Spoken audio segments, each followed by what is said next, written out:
毎年海外から400万人以上が押し寄せる国際都市東京。そんな中、日本の性について研究したいと、一人のプロカメラマンが北欧スウェーデンからはるばる丸山町へやってきた。彼女の名はAia Jüdes。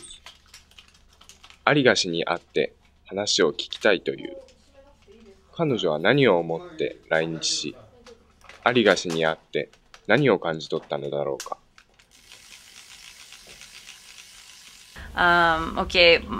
I started with a project about all of Japan because I came here for an exhibition like 3 years ago. I had a photo exhibition with the Swedish embassy, and I wanted to do a project about Japan, so I started researching many things. What is typical Japan? What is Japan?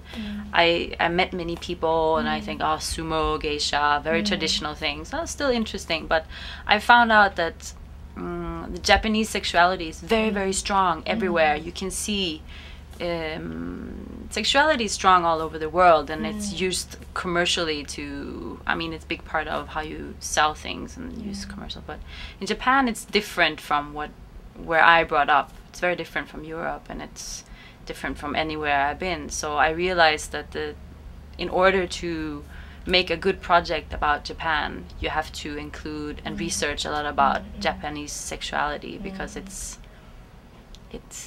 has deep impact on everyday life somehow, and the whole business that's going on in, for example, Tokyo. And the sexuality I found also through manga and things like this, it's usually very aggressive. Like women are usually shown very much in pain, like they always have the tear, or they're always like this. And I thought, why? It's very different from, my style. Everybody has different taste, and I don't care, but I'm like, why? I wonder.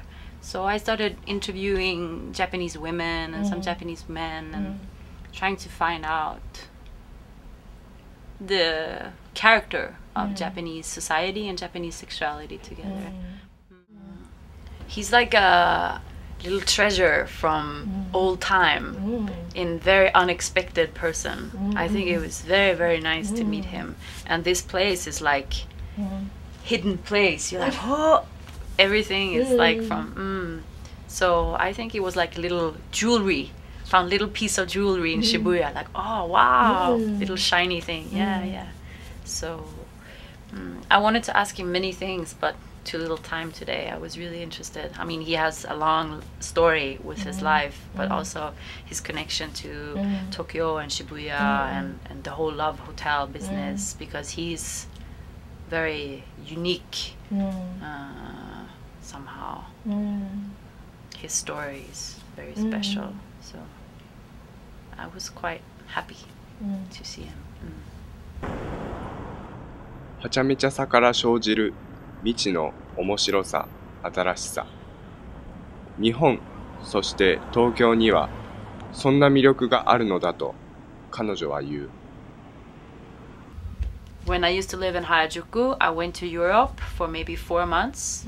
When I came back, there was a new building next to our house, 5-6 floors high, just like that. I was like, huh, where did it come from? That's Japan and Tokyo, so quick. And if it was in Sweden, I would be sad because everything is so old and you want to keep and don't touch, don't destroy. Here, there's no feeling, just build new things. And in some ways, I think it's interesting because it allows really somehow the future to always be here somehow, like new things happening all the time. It's constantly changing. In Europe, it's gonna be the same. It's been there for several hundred years and it's gonna be there for a long time. Here, it changed all the time. Well, I mean, I think it's